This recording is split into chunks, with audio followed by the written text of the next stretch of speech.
warahmatullahi wabarakatuh. Alhamdulillah, bersyukur pada Allah Subhanahu wa taala. Apa khabar bapak-bapak, ibu-ibu, saudara-saudara di mana juga berada? Salam daripada Pak Haji dari kejauhan ini. Walaupun jauh, hati kita sentiasa dekat, insya-Allah. Jadi pada pagi ini Pak Haji akan terus dengan kuliah herba untuk kita lebih memahami tentang konsep pengobatan yang disebut sebagai ilahiyah dan alamiah ini. Masya-Allah. Dalam tip Nabawi ini, kita harus menggabungkan di antara pengobatan yang berdasarkan kepada tauhid, ubudiyah lillahi wahdah, dan juga perubatan alamiah. Kerana itulah yang diamalkan oleh Rasulullah sallallahu alaihi wasallam. Jadi oleh sebab itu, maka cara pandang ialah mesti memandang dalam konteks sebagai seorang Muslim yang mempunyai iman, yang mempunyai akidah, yang percaya bahawa yang menyembuhkan itu adalah Allah Subhanahu wa ta'ala. Bukan daripada ubat-ubatan yang terbaik bagaimanapun, kalau tidak bersamaan dengan takdir daripada Allah, tidak akan sembuh. Percayalah. Jadi oleh sebab itu pada pagi ini Pak Haji nak teruskan lagi dalam pembelajaran herba. Banyak orang tanya Pak Haji juga, herba itu apa? Ya. Herba itu dahulunya dikenali sebagai tanaman yang tidak ada berbatangnya, tidak ada kayu di tengahnya. Itu dipanggil herba. Yang renek, yang rendah. Sementara yang besar-besar itu tak disebut herba, tetapi definisi itu telah pun berubah. Bahawa herba apa jua tumbuh-tumbuhan atau haiwan atau batu-batu yang boleh digunakan untuk tujuan pengobatan, yang mempunyai satu atau lebih bahan-bahan aktifnya yang diketahui mempunyai kesan-kesan pengobatan. Itu dia herba. Jadi herba ini, bahan-bahan itu disebut sebagai materia medika, dan semakin hari semakin banyak orang mengenali. Hasil daripada apa? Hasil daripada amalan-amalan ataupun yang telah digunakan oleh nenek moyang kita dahulu, diperturunkan daripada satu generasi ke suatu generasi. Misalnya, tengok di sini di depan Pak Haji ni, iaitu pokok temulawak.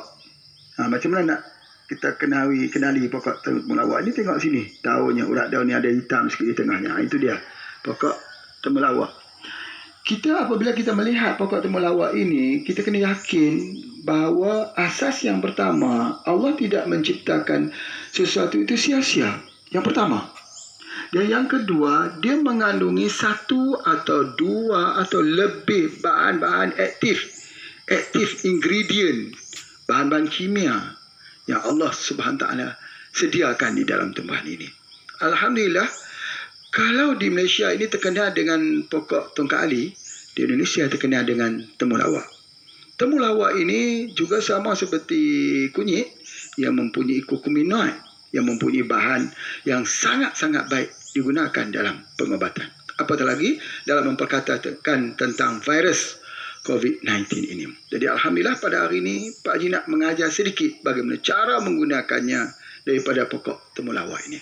Pertama sekali, apabila kita telah diserang dengan virus COVID-19 ini, yang pertama sekali yang akan jatuh ialah sistem imuniti kita. Seperti mana yang Pak Haji sebut, imuniti sama seperti iman. Ada naik, ada turun. Jadi ketika imuniti kita sedang menurun itu, kita memerlukan support daripada makanan yang menjadi obat. Dalam doktrin ilmu pengobatan herba, sama juga dengan filosofi pemakanan. Biarkan makanan menjadi obatmu, biarkan obat menjadi makananmu. Apakah dia makanan-makanan yang membantu untuk meningkatkan sistem imun? Salah satunya ialah temulawak. Salah satunya ialah herba-herba yang akan Pak Haji tuliskan hari ini. Minta tolong tulis ya, ambil kertas, ambil buku, ambil pen, tulis. Supaya ilmu ni jangan hilang ketika kita sedang dipadai dengan ujian, dengan pelbagai penyakit seperti virus ini. Kita mempunyai persiapan. Di dapur kita adalah satu farmasi. Pertama sekali ialah kulit kayu manis. Dah ada. Yang kedua ialah gula aren. Kalau kita tidak ada gula aren, ambil saja gula merah. Jangan ambil gula putih, gula merah. Ataupun brown sugar lah. Dan yang ketiga ialah bunga cengkeh. Yang keempatnya ialah halia ataupun jahe. Yang kelimanya ialah temulawak. Dan yang keenamnya ialah daripada serai. Serai yang bukan serai wangi, bukan serai dapur yang kita gunakan. Baik. Oleh sebab itu, maka di sini juga Pak Haji bagikan bagaimana cara membuat dia pencampuran tersebut. Yang pertama, kalau kita ambil halia, temulawak, kita ambil sebesar tapak tangan kita. Kalau kita tapak tangan besar, besarlah. Pertama. Yang kedua, kalau kita ambil serai, ambillah 3, 5, atau 7, atau 9. Boleh. Tapi biasanya Pak Haji akan guna 5 saja. Kemudian kalau kita ambil bunga cengkeh, sekira-kiranya segenggam. Ya, segenggam. Itu kiraan. Ada orang tanya, berapa gram? Timbang sendiri. Kemudian seterusnya, gula aren, 1 cawan. 1 cangkir. 1 cangkir biasa. Banyak ni. Ya, memang banyak. Yang pertamanya ialah kulit kayu manis. Berapa banyak? Segenggam. Itu ukuran yang pas untuk diri kita, orang yang sakit. Dengan dos yang dikira pada hujung-hujung jari kita. Jadi oleh sebab itu maka dicampur dalam air paling kurang mesti 3 liter. 3 liter.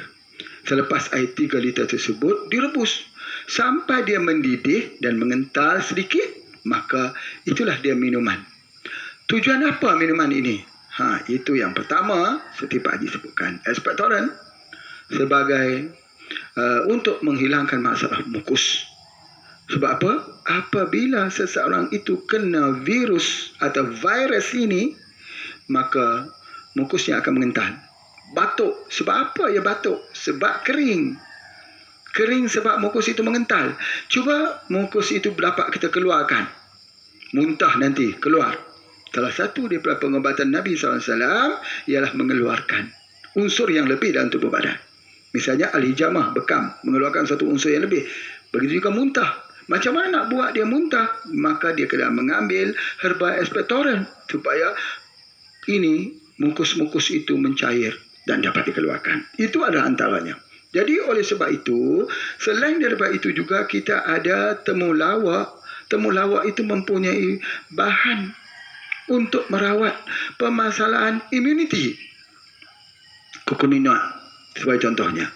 Subhanallah, kalau kita ambil, badan kita lebih kuat, lebih resisten. Jadi oleh sebab itu, maka kita back to alamiah. Back to alam. Percayalah, Pak Haji nak sebut ni. Kalau ini dapat diambil berterusan oleh orang yang kena virus ini, terus. Maka Pak Haji sebut di pagi-pagi ini bahawa farmasi kita ialah dapur kita. Dapur kita. Farmasi kita adalah dapur kita, obat kita apa yang ada dalam piring makanan kita. Beritahu kepadaku apa yang ada piring makananmu, dan aku bagi tahu kepada kamu apakah penyakit kamu bisa sembuh atau tidak. Tunjukkan piring kamu. Jadi oleh sebab itu dalam pengamalan herba ini mesti membina kekuatan tersebut. Alangkah baiknya kalau ada bapa ibu yang dapat kumpulkan semua bahan ini, dibuat satu set lengkap, titip sama saudara-saudara kita yang sedang diuji.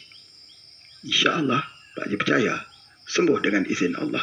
Di samping itu kita mengambil kopi radi, kita ambil embun pagi spray. Lagi cepat kita akan lepas dengan ujian ini dengan izin Allah. Adhibil ba'sa washfi anta syafi. La shifa'ah illa shifa'uka shifa'an la yughadiru saqama. Assalamualaikum warahmatullahi wabarakatuh.